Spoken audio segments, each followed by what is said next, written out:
बेटी नाही बेटा चाही आदत सुधारा चाचा।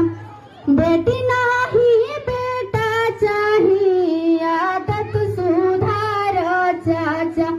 कहवा से बहू लैबा तनिका विचार चाचा। कहवा से बहू लैबा तनिका विचार चाचा। बेटवा से जादे बेटी होली सहारा चाचा। बेटवा से जादे बेटी होली सहारा चाचा। कहवा से बहू लैबा तनिका विचार चाचा। का होली बेटी चाचा अभी ना बुझाई हो। दुखवा में सबसे पहले बेटिए मुआई हो।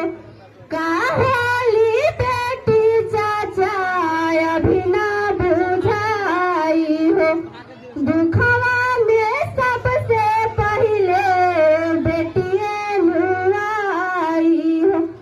बेटिए ता दोनों कुल के लाजा बचावे चाचा।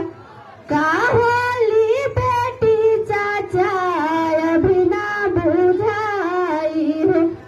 बेटी नहीं बेटा चाही आदत सुधारा चाचा। कहा